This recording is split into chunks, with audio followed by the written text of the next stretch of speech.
Hi, I'm Faye and I'm your secret ballet coach. Today's class is an intro to ballet all about positions of the feet.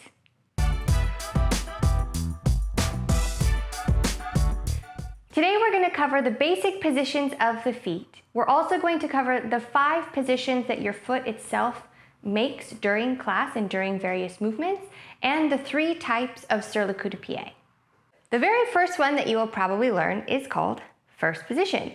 It's where you have your heels together and your toes are externally rotated underneath you. This is usually the first position that you will learn when you're starting to take a ballet class, and we use it a lot at the bar.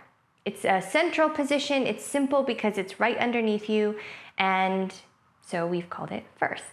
Now, second position is where your heels are slightly wider than your shoulders, still with your feet externally rotated. And this is used a lot in petit allegro and in plie combinations and sort of as a transitionary position. The next position is third, which is not commonly used. Third is where your heel is right in front of your instep on your back foot. Your knees are straight and your toes are externally rotated. Third position is used in some men's steps in character dance and as a transition shape. It's not very common because we usually just go all the way over to fifth, but it's good to know what third is because every once in a while you do need it. Next is fourth position. Now, fourth position is generally where your front foot is about maybe a little longer than your own foot's length in front of you, and your heel is lined up with your back toe and your front toe is lined up with your back heel. And this is used a lot for a preparation for pirouettes. We use it some at the bar and again for transition movements. The fifth one is called fifth, and that's where your heel is right in front of, just peeking out a little of your big toe, and then your front toe is just covering your back heel. Your feet are still externally rotated. This is probably the most commonly used position in classical ballet. We use it at the bar, we use it in the center, we use it for pretty much any beginning and ending shape. Now, there are some extra details you should know.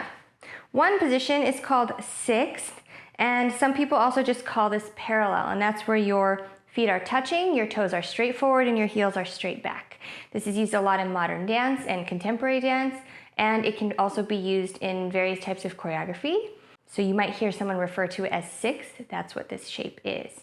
Now, there are actually 3 kinds of fourth position. They come from other positions. And what I mean by that is, there is something called fourth ouverte, which means open, which means that your heels are in the same alignment that they were in first. So if you were to start in first and slide your foot straight forward, that would be a fourth ouverte or a quatrième ouverte.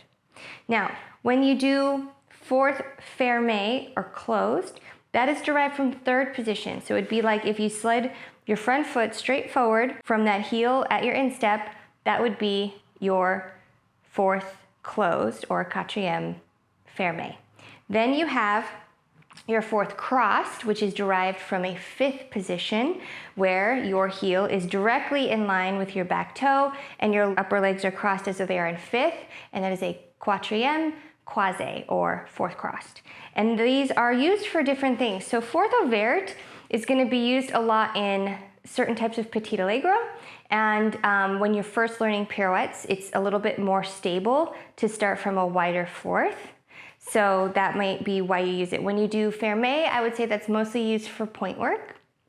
And then croisé is probably going to be the most commonly used for pirouettes because that cross position is going to help you get a little bit more torque and momentum for your turn. So that's a little bit more advanced, but it is important to know that there are different types of fourth. Next, we're going to go over the actual positions of your foot while you're dancing. So there are 5 positions that your foot might be in during any particular shape. And the first is flat or à terre, which is literally just this. Your foot is flat on the floor. The next is called a quart or a quarter off the floor. You use this for things like promenades and when you're doing like little balance tests, and that's where you're just gonna press that heel a quarter off the floor. It's very, very low releve. The next one is very commonly used, and that's called demi-pointe, and that's where you are pressing half off the floor. Remember, demi means half, so you are going from a terre through a quart and then to demi. The next one is called trois quarts, or 3/4, and that's going to be really, really, really high up. There's different interpretations of what this means. For some people, they consider trois quarts to be a very high demi-pointe, and some people consider it to be like the click position when you're in your pointe shoes and you're just starting to roll down, that very high pulling back of your toes. So depending on the school of thought that you're trained in, it's either going to be your highest demi-pointe or the first softening of your toes when you're coming down off of pointe, like click position.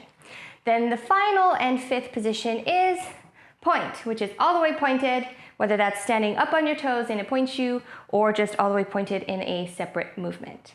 So those are the 5 different positions that your foot itself might be making during class. Next, I'm going to cover the different positions of sur le coup de pied. So, sur le coup de pied means at the neck of the ankle, and that is often known as this. Some people also just call it coupe for short. You're going to hear that a lot, just coupe, and that means the same thing as sur le coup de pied. Obviously, one is much less of a mouthful. Now, there are different positions your foot can be in when you're in coupe, right? So the first would just be devant, which is your toes touching the front of your ankle, your heel forward of your ankle. In this position, you want to make sure you don't drop your heel back and sickle your foot. The next would be in the back, so sur le coup de pied derrière, or coupe back, and that's where your heel is touching the back of your ankle, your toes are pulling away, so that again, you are not sickling that foot. Now, the more difficult type, which you're going to see often, is called wrapped, where your heel is in the front and your toes are in the back. So it's going to accentuate that instep forward right here, and you're going to pull your toes really far back, so you're literally wrapping your foot around your standing ankle. Depending on the style of ballet you are trained in, you may or may not use wrapped very early on. Many Russian schools teach almost primarily wrapped feet, and many Italian or English or French schools teach front and back for a while first before introducing the wrapped foot. So depending on the class that you're taking, your teacher may or may not ask for a wrapped foot, but that is the difference. So you have a coupe front, or sur le coup de pied devant, you have a coupe back, or sur le coup de pied derrière, and then you have a wrapped foot. So these are just some of the basic positions in ballet that your feet are going to be making as you dance in various steps.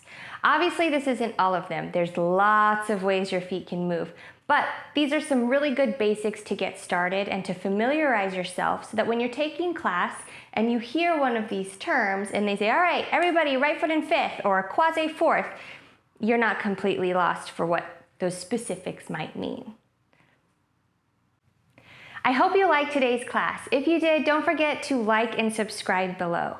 If you have any requests or questions, feel free to leave them in the comments, and as always, you can email me at secretballetcoach@gmail.com. Until next time, keep it on the QT.